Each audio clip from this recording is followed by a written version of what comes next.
So welcome है सभी student का एक बार फिर से आरएक्स साइंस सक्सेस मंत्र में। जैसे कि मैंने लास्ट वीडियो में कहा था कि मैं आपको नेक्स्ट वीडियो में एनवायरमेंटल, जो आपका डिप्लोमा सेकेंड में बहुत इंपॉर्टेंट सब्जेक्ट है, जिसमें पास होना उतना जरूरी है जितना कि आपका बाकी सब्जेक्ट में। ठीक है, तो उसके इंपॉर्टेंट क्वेश्चंस मैं लेके आया हूँ पिछले साल के कुछ। ठीक है, क्वेश्चन विथ आंसर है। ठीक है, लेट नहीं करते हैं, स्टार्ट करते हैं। लास्ट टाइम पूछा गया था डिफाइन द बीओडी। बीओडी क्या है and how does BOD determine the pollution of water. ठीक है, अगर बीओडी की बात करें तो इसका फुल फॉर्म पहले बोलो तो B for biochemical oxygen demand. ठीक है, और इसे और भी क्या बोलते हैं हम, बायोलॉजिकल ऑक्सीजन डिमांड भी बोलते हैं।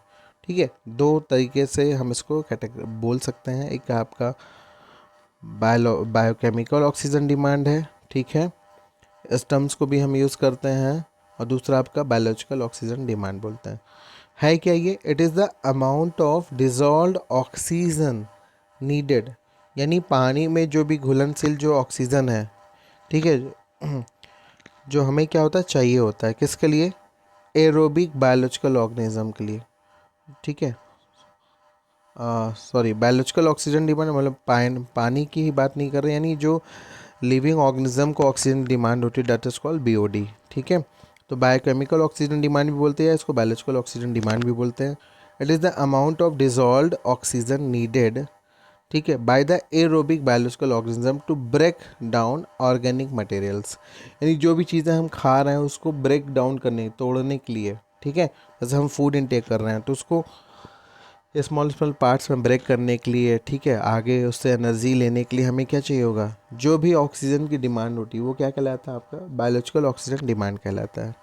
ठीक है, स्पेशली कहाँ पे होता है, वाटर की बात करते हैं। बीओडी की हम जब बात करें तो हम किस में बात करेंगे, वाटर की बात करेंगे। At certain temperature over a specific time period. ठीक है, तो अगर हम सिंपल भाषा में बात करें तो बीओडी है क्या, it is also called biochemical oxygen demand या बायोलॉजिकल ऑक्सीजन डिमांड बोलते हैं। It is the amount of dissolve oxygen needed by aerobic biological organism to break down organic material present in a given water sample at certain temperature over a specific time period, that is called biological oxygen demand. ठीक है, next बात करते हैं। Biochemical oxygen demand is a measure of the quantity of oxygen, यानी water में कितनी oxygen की quantity है उसको नापने की जो एक यूनिट कह सकते हैं, दैट इज़ कॉल्ड बीओडी कहलाता है। दूसरा, use by micro organism.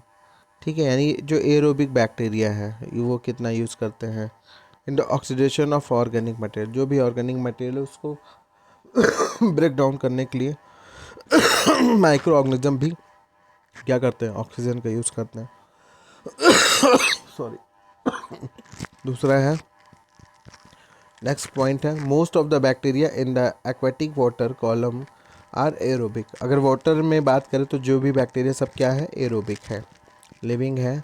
That means that they use oxygen to perform their metabolic activity of decomposition, यानी अगर एरोबिक बैक्टीरिया हैं तो क्या करेंगे, जो भी उनकी मेटाबॉलिक एक्टिविटी है उसको करने के लिए वो क्या करेंगे, ऑक्सीजन का यूज़ करेंगे। ठीक है, चौथा है, क्या है point, if dissolved oxygen concentration drop below 5 part per million fish will be unable to live for very long time. ठीक है, अगर जो ऑक्सीजन बीओडी है उसका level 5 parts per million PPM, 5 PPM से कम हो जाएगा तो जो फिश है वो क्या होंगी, सब मर जाएंगे। यानी अगर बीओडी के बायोलॉजिकल ऑक्सीजन, जैसे इस फिगर में आपको दिखाना चाह रहे हैं, ठीक है, एक इमेज है, ठीक है, सीवेज रन ऑफ है, फिर फाइटोप्लैंक्टन यानी ऐसे प्लांट जो कहाँ पाए जाए, वाटर में पाए जाते हैं। ठीक है, फिर डिजॉल्व ऑक्सीजन दिख रहा है trap in the upper lower salinity water. ठीक है, डेड मटेरियल्स भी आपका नीचे ऑब्जॉर्व हो रहे हैं तो इनका जो डिकम्पोजिशन है वो कौन करेगा, डिजॉल्व ऑक्सीजन के थ्रू ही तो होगा।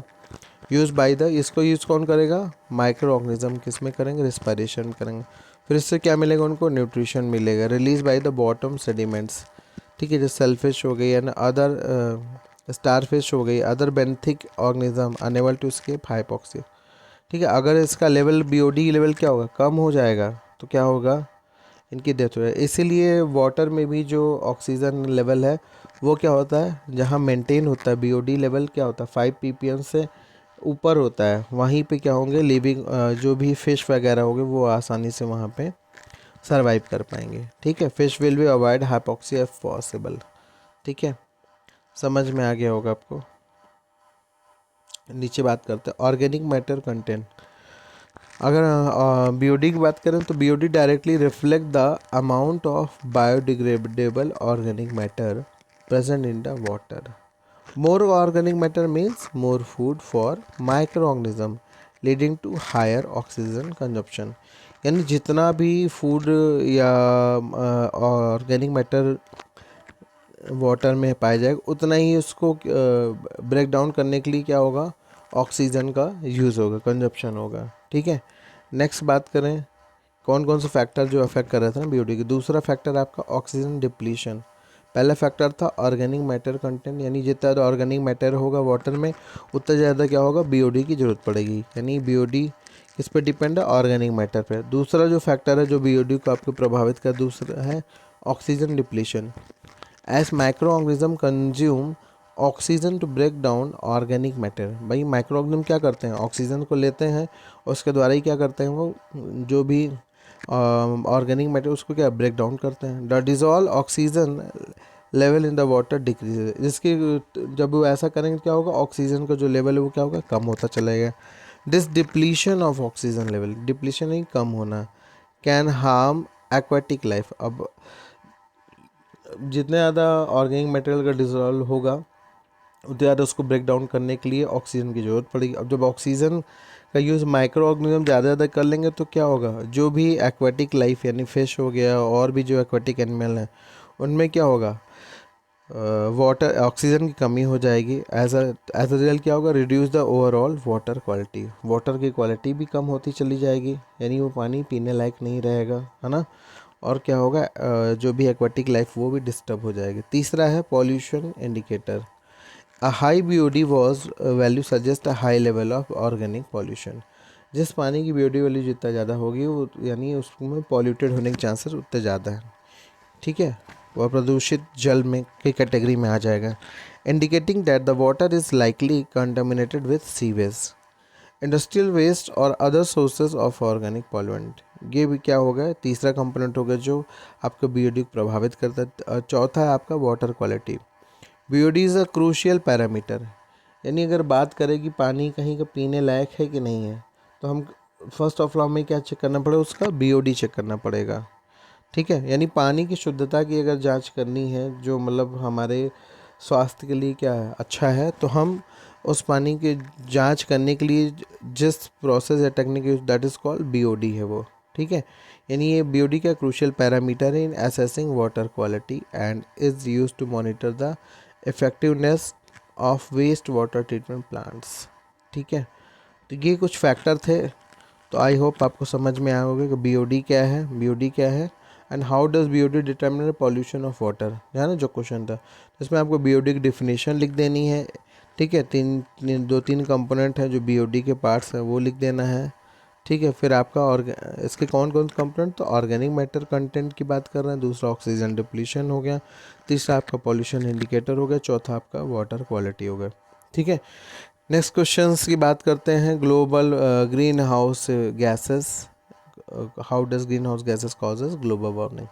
ठीक है, छोटा सा क्वेश्चन से बहुत आप क्लास 8 से पढ़ते चले आए हैं इस टॉपिक को, आसान होगा, अपने भाषा में भी आप इसको लिख सकते हैं। जैसा कि दिख रहा है कि सन की लाइट है ना, सन सूर्य की जो रोशनी है वो डिफरेंट टाइप की उसमें वेवलेंस के तरंगे आती हैं ना। तो some sunlight that hits earth is reflected back into space while the rest become heat. ठीक है, तो अर्थ के जो डिफरेंट टाइप की जो एटमॉस्फेयर है, चारों तरफ का जो लेयर है अर्थ की, है ना एटमॉस्फेयर, तो जो सन की जो डिफरेंट टाइप की रेज हैं वो अर्थ पे क्या होती हैं, पड़ती हैं और रिफ्लेक्ट हो जाती हैं।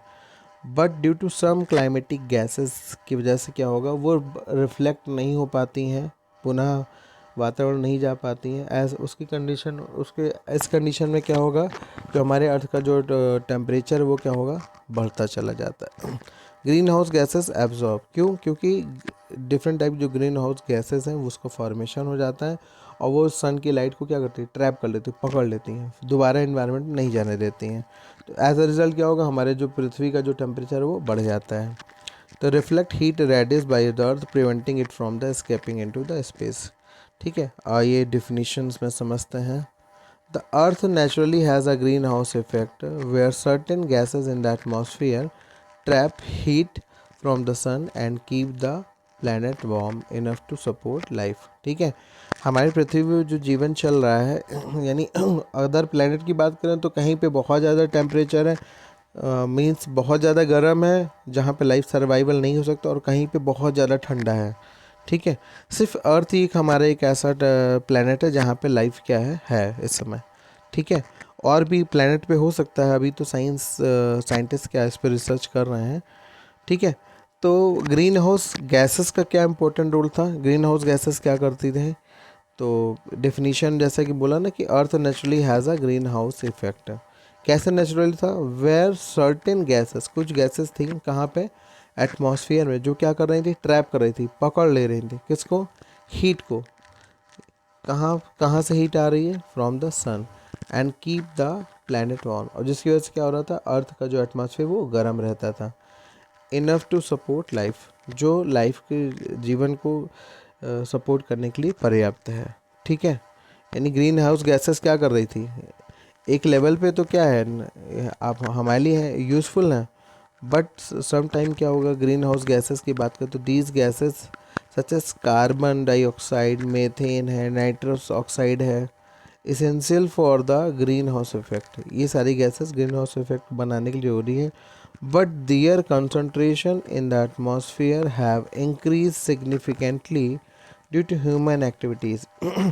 इंसान की जो एक्टिविटी है डेवलपमेंट को लेके और भी चीज़ों को लेके जो साइंस डेवलप कर रहा है, इसकी वजह से क्या हो रहा है, ग्रीन हाउस गैसेस वो ज़्यादा एक, बोलते हैं ना कि हर चीज़ एक लिमिट में हो, तो उस लिमिट से ज़्यादा हो गई हैं ये गैसेस। तो इसकी वजह से क्या होगा, और भी साथ ही जो हम लोग डिफरेंट टाइप के जो फॉसिल फ्यूल्स को क्या कर रहे हैं, बर्न कर रहे हैं, यूज़ कर रहे हैं, उसकी वजह से भी क्या हो रहा है, ये ग्रीन हाउस गैसेस बढ़ रही हैं। अब जब ग्रीन हाउस गैसेस बढ़ेंगी तो ये क्या करेंगी, अर्थ के जो चारों तरफ जो एनवायरनमेंट है ना, उसको क्या करेंगी, ये सन की जो लाइट आ रही है वो क्या हो रही थी, रिफ्लेक्ट हो जा रही थी। ठीक है, दोबारा एनवायरनमेंट रिफ्लेक्ट हो जा रही थी, बट ग्रीन हाउस गैस क्या करेगी, एक लेयर बना लेगी और इस लाइट को रिफ्लेक्ट नहीं होने देगी। ठीक है, जब नहीं होने देगी तो ये क्या करेगा, फिर से हमारे अर्थ पे ही रह जाएगा, और अर्थ का जो टेम्परेचर उसको क्या करेगा, बढ़ाता रहेगा। ठीक है, हाउ डे ट्रैप हीट, कैसे ग्रीन हाउस गैसेस लाइट को एब्जॉर्ब करती हैं। तो greenhouse gases absorb infrared radiation also known as the heat that is emitted from the earth surface. ठीक है, सन की लाइट में जो इंफ्रारेड यूवी रेडिएशंस भी है ना, तो इंफ्रारेड जो रेडिएशंस है स्पेशली वो क्या करता है, हीट के लिए रिस्पॉन्सिबल होता है। ठीक है, trap heat returns to the earth instead of escaping into the space. पृथ्वी स्पेस में फिर से जाने की वजह, ना जाने के रोक के, बल्कि क्या करना, some of this absorb infrared radiation reemitted back toward the earth surface. यानी हमारे अर्थ की बात करें, पृथ्वी की बात करें, तो सन की लाइट से क्या हो रहा है, आई आर इंफ्रारेड रेडिएशन आ रहा है और फिर से रिफ्लेक्ट हो जा रहा है, आ रहा है फिर से रिफ्लेक्ट हो जा रहा है। ठीक, but due to some greenhouse gases का जो एटमॉस्फेयर बाहर बन गया हमारे अर्थ के, ये क्या कर रहा है, इसको बाहर नहीं जाने दे रहा है। ठीक है, किसको, फिर से escaping बैक, बाहर दोबारा फिर से एनवायरनमेंट नहीं जाने दे रहा है। ठीक है, एज अ रिजल्ट क्या होगा, अर्थ का टेम्परेचर बढ़ जाएगा। नाउ बात करते हैं increase concentration lead to more warming. जैसे जैसे जो different global warming gas, greenhouse gases है, अगर वो उनका कंसंट्रेशन बढ़ेगा तो क्या होगा, टेम्परेचर बढ़ता चला जाएगा, जैसा कि हम लोग आज फील भी कर रहे हैं आजकल, है ना। As the concentration of greenhouse gases increases in the atmosphere, more heat is trapped and the earth's surface temperature rises। ठीक है, अर्थ के टेम्परेचर बढ़ता चला जाएगा, this lead to global warming and climate change. और लास्ट में क्या होगा, ग्लोबल वार्मिंग आपको देखने को मिली, क्लाइमेटिक चेंज, यानी बिना मौसम बरसात होना शुरू हो जाएगा। जब गर्मी में गर्मी की जगह ठंडी पड़ना शुरू हो जाएगा, ठंडी में गर्मी पड़ना शुरू हो जाएगा, बरसात के समय में बारिश नहीं होगी। ठीक है, और जब बारिश नहीं चाहिए तब बारिश होगी। ये सारी चीज़ें प्रॉब्लम हम लोग फेस करना पड़ेगा, क्योंकि हम क्या कर रहे हैं, अपना डेवलपमेंट तो कर रहे हैं अपने चारों तरफ बट हम अपने एटमॉस्फेयर के बारे में नहीं सोच रहे हैं। तो ये भी बहुत इंपॉर्टेंट टॉपिक है गाइस, ठीक है। इसको भी हमें समझने की ज़रूरत है, ना कि एग्ज़ाम के पॉइंट ऑफ व्यू से समझना है, हमेशा के लिए समझना है और अपने एनवायरनमेंट को साफ़ सुथरा रखना है, प्लांटेशन पे ध्यान देना है, ठीक है।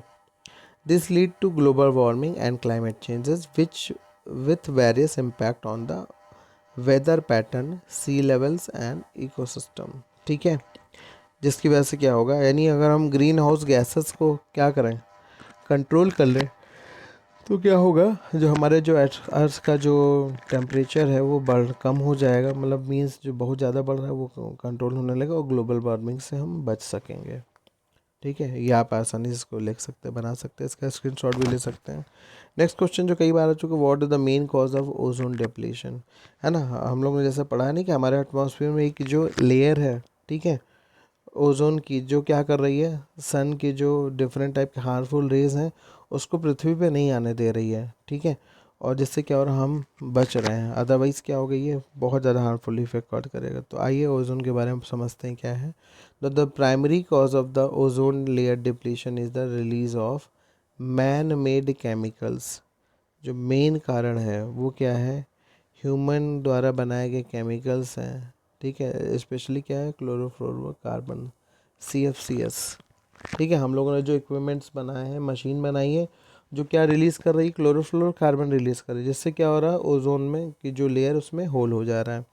These chemical often found in the refrigerant, कहाँ कहाँ से मिलते हैं ये, CFC कहाँ से निकलती है गैसेस, क्लोरोफ्लोरोकार्बन जिसको CFCs बोलते हैं, ये कहाँ से निकलता है, आपका रेफ्रिजरेटर से निकलता है, सॉल्वेंट से निकलता है, एरोसॉल्स, ठीक है। और डिफरेंट टाइप के सॉल्वेंट जैसे एरोसॉल हो गया, ये भी क्या करेगा, rise into the stratospheres and break down the under UV, ultraviolet radiation में ये ब्रेक हो जाता है, ठीक है। इसके जो रेडिएशन वो कहाँ होंगे, रिलीजिंग क्लोरीन, जिस क्या करें, क्लोरीन को रिलीज करते हैं, and bromine atoms, these atoms then catalyse the destruction of ozone molecules. तो ब्रोमीन और क्लोरीन एटम्स भी क्या करते हैं ओजोन मॉलिक्यूल्स को ब्रेक करने में हेल्प करते हैं, leading to a thinning of the ozone layer and the formation of ozone hole. पहले क्या होगा, लेयर थिन पतली होती चली जाएगी और लास्ट में ओजोन में होल हो जाएगा, ठीक है। Here more detail explanation, ozone depleting substance, short form पूछ लेते हैं, what is the ODS। ODS means ozone depleting substance, यानी ओजोन को ब्रेक डाउन करने वाले सब्सटेंस की बात करते हैं। इस पहला नाम इसमें आता है आपका क्लोरोफ्लोरोकार्बन, CFCS, कहाँ से निकलता है, हमारे रेफ्रिजरेटर से निकलता है, ठीक है। हैलोन्स हो गए and other similar chemicals are collective known as ozone depleting substance. These chemicals are very stable in lower atmosphere but break down in the stratosphere under the influence of UV radiation। ये जो substance हैं वो क्या होंगे, UV radiation, ultraviolet radiation अगर इस पर पड़ जाएगी तो क्या होंगे, ये ब्रेक होना शुरू हो जाएंगे। केमिकल रिएक्शन की बात करें, when ODS break down they release chlorine and bromine. जब ODS ब्रेक डाउन हो जाते हैं तो क्या करेंगे, क्लोरीन और ब्रोमीन को रिलीज कर देंगे, ठीक है। क्लोरीन और ब्रोमीन क्या है, ये भी क्या है, हार्मफुल केमिकल्स है, ठीक है, एटम्स है। These atoms are highly reactive and they can destroy ozone. क्योंकि ब्रोमीन और क्लोरीन क्या होता है, बहुत रिएक्टिव होते हैं, किससे रिएक्शन कर जाएंगे, ओजोन से रिएक्शन करेंगे, ठीक है। ओजोन से रिएक्शन करेंगे तो क्या होगा, उसको ब्रेक डाउन करना शुरू करेंगे, effectively reducing the ozone layer ability to absorb harmful UV radiation, ठीक है। ओजोन लेयर काम क्या है, जो सन की हार्मफुल UV रेडिएशन उसको क्या करती है, वो एब्जॉर्ब कर लेती है। नाउ बात करते हैं एज अ रिजल्ट क्या होगा, कैटलिटिक डिस्ट्रक्शन हो जाएगा।